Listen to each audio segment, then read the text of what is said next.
Come here. This is Sansan. It's a dog that was roaming our back porch a few days ago. We actually sort of rescued it. Here's a picture of what it looked like when we first found it. And so we took it and we took it to the groomer and we said, we need you to check and make sure, because our dogs go out on the front porch too. And we want to make sure that if this dog has had any skin problems or anything, we make sure that our dogs are taken care of. So we took it to the groomers, paid our cost for it, and they ended up shaving it. Turns out it's our neighbor's dog, who went on a vacation like a week ago, and they just left their dog roaming around. I mean, that's a beautiful Yorkshire Terrier. Shortly after the dog showed up, a rabbit started showing up. Hey! We had a bird feeder, and so we had a bunch of bird seed out, and so the rabbit kept coming out and eating our bird seed. So we have this huge white rabbit, and then this, you know, cute little Yorkshire Terrier roaming around. And mind you, we live in an apartment building. This is not like farmland, this isn't rural. This isn't a place where you let your dogs and rabbits roam free. This is a place where hundreds and hundreds of families are living together and trying to coexist. That's the neighbor's house. That's where it's all coming from. They're fairly recent to the neighborhood. We've lived here for a while, and we actually paved this porch area because this is our area. This is our place. So we can do whatever we want with it. So we fenced it in, and these bushes are put there by the apartment complex to separate each place and say, this is your area, you can do what you want with it. Everything else is either our area or your neighbor's area. But something weird has been happening outside in front of our porch. Literally, we see people walking past here all the time, in the foliage and the different things, and there's a whole lot of activity going on next door outside of their house. So with all their animals migrating over to our side, well, they've abandoned them. I thought it might be nice to go and investigate what the heck is going on outside of our porch. Hey!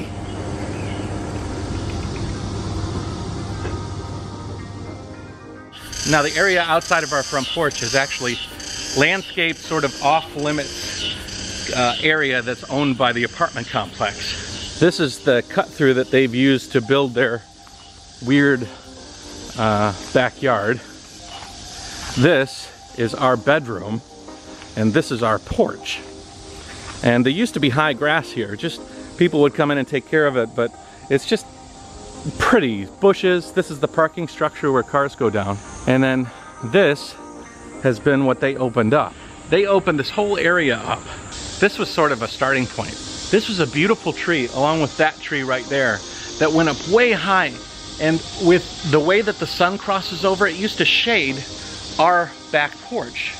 But it wasn't long after they moved in that these trees completely died. And so management had to come over and take them down. I personally have a conspiracy theory that they didn't want these trees here in their backyard, and so they probably poisoned the trees or damaged the trees in such a way. I mean, like right here you could see a bunch of nails that are driven into the tree. I have a feeling that they helped kill those trees. None of this area should be lived in.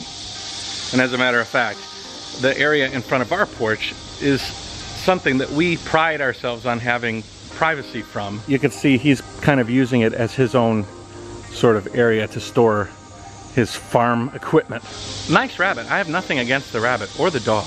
I do have a few words I'd like to take with the owners if they'd understand what I had to say. Alright, so let's pick apart this weird backyard that they've put together in front of our back porch. Like I said, our back porch is right there, and then this is the parking structure where the cars go down into the basement of the parking structure. Our neighbor has erected a fence here and is breeding chickens. Isn't that nice? He's carved out this little area underneath the overhang from the parking structure, and he's put in a little chicken coop and an area for the chickens to walk and graze. Moving on, he's sort of commandeered the lighting that used to light the tree that we used to enjoy, and he's kind of erected a fence here to keep back all of the bushes that should be here in order to make this area nice for people to look at from their roofs up there. Instead, he's kind of made it his own backyard and landfill. This is the rabbit's house, which he conveniently left open so that the rabbit could go and graze in our back porch. Thanks for that. And this is the dog house, or kennel. He used to have 5 of those Yorkshire Terriers. I'm not sure where the other ones went. I am almost positive that you're not allowed to have a kennel outside in the public area. Because you see, that is his porch. And he has taken all the grass out, laid down some stone. It's quite an ugly area. He's even pulled down the bushes here. This used to be a tree, but he cut it.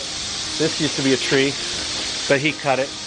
I think what he's done is try to camouflage this area because he doesn't want management to know. Which is funny because all you got to do is look at it from the upper floors and you can see it easy.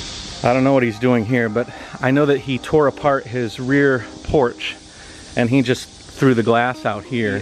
He put this gate in so that he can actually access this whole area, but if he wants to exit it, which he often does, he walks in front of our house to get out through the bushes. Not very cool, neighbor. Not very neighborly. We've called management a few times to let them know that we don't really enjoy having chickens in our backyard and rabbits and dogs and all these things. They have yet to make any moves or make him do anything, but this is messed up that he leaves for almost 2 weeks. Leaves the doors to all of his animal domiciles open, and they end up creeping into our backyard. Annie is an animal lover just like me, and so we're taking care of his pets, but yeah, it's not very cool. Anyways, that's the story of my crazy Chinese neighbor's backyard that shouldn't be. I'm back in China. This is gonna be the first video of me back in China, so howdy. Yeah, you got any funny neighbor stories? Anything crazy that you guys have had to deal with? Anything that compares to chickens and rabbits and dogs fraternizing with you from your neighbor's house? Let me know. What just happened? My blood pressure is going up. Our neighbor just came back and he took the dog and asked him what's the name. The dog hasn't no name. He just showed up. He finally got back. How long was he gone for? 2 weeks? More than a week. Yeah, almost 2 weeks. And so he comes by. How come you can leave the dogs and go out? Oh, he said I leave a lot of food to them. Yeah, there's no lot of food. For 2 weeks? Well, the rabbit can eat. Rabbit probably ate all the food. And then, so we walk him out back, and we're like, he has a skin disease. Did you notice that he has a skin disease? Oh, I checked last year, but I haven't checked this year. He literally left the dog out in 95-degree weather the whole time. You're telling me you don't think a dog might get the same disease the next year? Yeah, poor Eva is sad that Sansan is gone. I said, "What? Could you tell us what the name of the dog is?" Because we named it 3-3, which is Sansan, because it's the 3rd dog in the house. Eva named it, basically. Oh, name? We didn't give the dog a name. And then we asked him about the rabbits. We're like, yeah, what's with these rabbits? They're coming in our back porch. I said, take the rabbit too. Take the rabbits away. And he's like, oh, I don't want those rabbits anymore. You could just chase them out of your porch. I don't want them anymore. What about the chickens? You know? You still don't want a chicken? He doesn't. He made a mess. He made his bed. He doesn't want to lie in it. What a jerk. So we said, you give us the dog back. We'll take the stupid dog. You don't have a name for it. You don't care about it. You're leaving it outside. And he was like, if I see that dog outside, I'm keeping it. Anyways, that's the update for this animal situation. If you're gonna have an animal, be responsible. Even if it's a rabbit. He ruined my backyard. And now he's not taking responsibility. Next time on the Jayoe vlog. Hello, my friends of the Jayoe Nation. I think it's time to give you guys a little update on how things are going. Because the weather has been just gorgeous here. Hey, it's done. So this is the book. It's called The World Awaits. And it's a beautiful book. I have a lot of new plans. Okay guys, take it easy. I'll see you later.